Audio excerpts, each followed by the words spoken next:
Okay, so you're a professor in the lab, or I'm a tutor. you're a tutor in Basically, the lab? and I do some tutoring at UCF as well. So that's your current job. Yes. Yeah. And you did some internship? I did. I did an internship at a small company called Sterling Dynamics. I'm aerospace, and we were doing structures for airplanes, that sort of thing.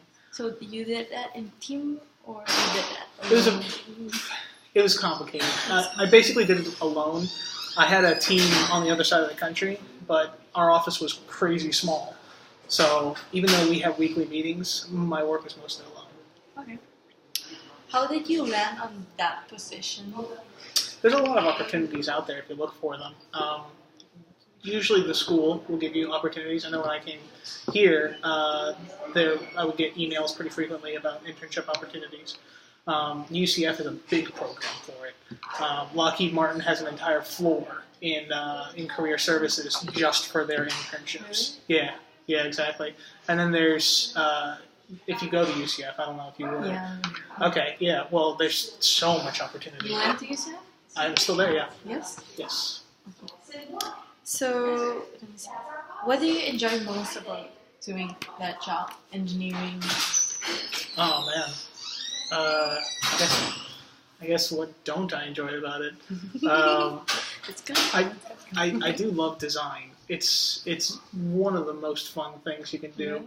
There's a saying that I heard a while ago, and it's really perfect. It's anybody who's taken a shower has had a good idea, and all of my best ideas come in the shower, and then I rush to a computer or sketch it out and get it going. Yeah, exactly. It's so fun. So you already, okay. How does the teamwork or the independent work impact your work in general? It depends on who you're working with, right? And I guess that's true with anything. Yeah.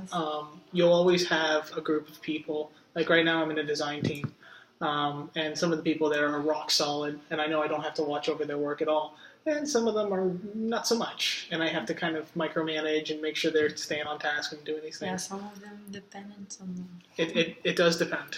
Working on your own is, overall, it's easier. It just takes a lot longer. You have to do everything yourself. But you won't get as good of results, because if you have more people around, you get more innovation. More brains. Yeah, more strange ideas you wouldn't have thought of. So what did you like least about the job? What did I like least? It was a small company, so it actually wasn't bad. I guess it's just times came hard. Like, you don't hear about it, but in the aerospace industry, there's been a big recession right now. So a lot of things got cut. It was like, okay, we need you to keep doing this work, but now you can't have this software because we can't afford the license, and you can't have this software. So I'm sitting there doing everything by hand, you know. Oh my god. Okay. Which wasn't too bad. It means I know it now. That's good. But yeah. So what was your major in college? Aerospace. Mm-hmm. So you went to Valencia also, or did you I did. Yes. I started here. Yep. And you went to UCF. And then I went to UCF. And now your bachelor degree? I'm in the bachelor's to master's thing, so I'm doing both. Oh. Yeah.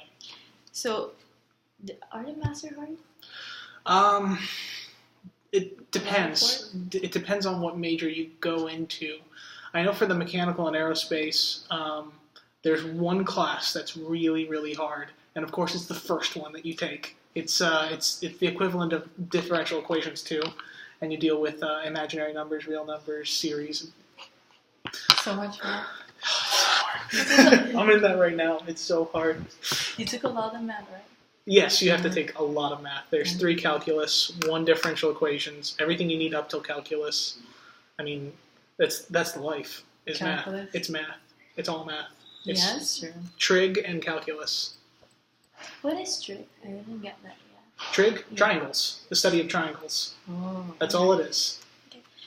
Describe your career path to this current job. You end up there. How did I end up here? Well, actually, it was kind of bizarre. So I was taking classes here, and I took statics here, and it was really easy. And I took physics here, and yeah, okay. And then I took principles of electronics and statistics with Professor Carr. She's the chair here, and I wasn't doing that well in those classes. I was doing pretty well. I guess I was doing better than everyone else, but it was a hard class. And I get an email from her saying there's a position open for a new tutor, and I thought to myself, oh, well, she sent that to everybody, so somebody's already gotten it. I'm not going to bother. And then the next day I come to class and she walks up to me. She's like, did you get my email? Oh, that was just me. Okay, yes, I'll sign up for it immediately. So, yeah, and then I got the job. Do you like it? I love it. It's very fun. Really? I didn't think I would like teaching, but it's fun. It's fun. So you like teaching here. So what your plan for the future? Stay here or do internship or go not at work? Well, I may come back to education, but my heart is actually in engineering. And when you get into education, when you go into the education path, it's really hard to get back into actually engineering because you hear it with doctors a lot. You have to go to conferences all the time and keep up with the new technologies. It's absolutely the same with engineers. Everything's changing all the time. If you don't keep up, you're going to struggle, right? So I would want to go into the field, particularly manned spaceflight. That's my goal. Manned spaceflight? Yeah, I just got a position with Lockheed Martin, so hopefully I can kind of wedge myself into the space part of Lockheed. I'm in missiles and fire control, but I want to move over to space. So what do you do as a mechanical or the aerospace engineer? So an aerospace engineer can do everything the mechanical engineer can do, plus a better understanding of fluids. Okay. Right, that's about it. You focus on object flying. Yes, but you still have to. So when you look at the course load, it's exactly the same, except the difference is that for the mechanical engineer, he'll have like 5 tech electives, and the aerospace engineer has like 3 tech electives because he has all the same classes plus 3 classes in aerodynamics. Right, so you'll know heat transfer, you'll know mechanics of materials. You'll know mechanics. You'll know everything that you need to know to be a mechanical engineer. Absolutely everything. And most mechanical engineers, they can walk in and work on aerospace projects. A lot of the people in our team at Sterling actually were mechanical engineers. So they have like connections between them. Oh, absolutely. A lot of connections. Absolutely. And especially in the aerospace industry, I mean, there's so many different people. You need people electrical for avionics. You need structural mechanical engineers for all the landing gear and that sort of thing. I mean, it's huge. Chemical engineers for the fuel and for the every different materials. engineer working together. You have to. Yeah. It's a lot of teamwork, right? Yes. Normally. Yeah, and it's a lot of teamwork between companies. These projects are so huge that they can't be done by one company.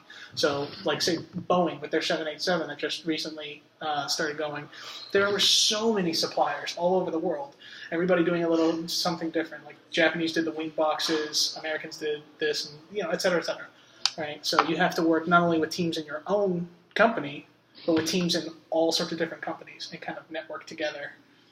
Yeah, it's a great team. And it's hard. I can imagine that. So, do you get easy jobs? So, it's easy to get jobs as an engineer in aerospace? Is it easy to get jobs? It depends. It depends on how much you apply yourself, right? Nobody wants to hire an average engineer. Nobody, right? You will struggle to find work. But if you keep a grade point average of 3.5, 3.5 you're golden, right? And you could do better, but at 3.5, everyone's looking at you. Between 3 and 3.5 is okay. Anything less than 3, you're average. You're absolutely average, and no one's gonna bat an eyelash at you. You have to stand out. You really do, and you really want to get on extracurriculars. So I know Valencia has a chapter of the Florida Engineering Society. They go out and talk to engineers and that sort of thing, kind of get an understanding. So that's a good idea. That's what is that? Florida Engineering Society. There's a chapter of it here. You can ask any of the engineering professors. I could probably get you the information because I'm still technically a member, even though I don't go here anymore. And then when you get to UCF, there will be all sorts of opportunities for projects to work on. Like I know that if you're mechanical, there's all sorts of things. You can build cars. They have 2 different car races that they do. The aerospace one, there's rockets. I'm working on a satellite, and there's hovercraft and planes that you can work on. Electronics have radios. I mean, get in on those projects, right? there's a correlation between being a designer and an engineer, because if you're a graphic artist, your portfolio is everything, and that kind of follows through with engineering. Like, you want to have a good grade point average, but if you have a good portfolio too, that's fantastic. You'll be very marketable. Oh, that's good to know. So what was the hardest course, in your opinion, that you took? Thermodynamics, no question. Really? Yeah, it was my first semester at UCF, and I didn't realize that the way that some of the professors teach, some of them are good, some of them are okay, and some of them are basically so bad you have to teach yourself, and they refuse to answer questions in class because it slows them down, that sort of thing. So you have to figure out what your resources are. YouTube is a good resource. There's lots of things. Find other textbooks. Like, the textbook they give you might be fine, but there might be another book that's better, right? So don't be afraid to look for other textbooks. Mm-hmm. Do you get well paid as in aerospace engineering? Once you get the degree you need and you get out in the field, you get paid pretty well. I think if you started with no experience, you'd start at like $60,000. It depends on where you are. Like, if you're close to DC, I think you start closer to $80,000 or $90,000. DC, okay, you'll get more than that. Yes. But you're more likely to get a job in, say, Dayton or Seattle. Like, almost all the aerospace jobs in the U.S. are in Seattle. Really? Yeah. Would you go there? Maybe.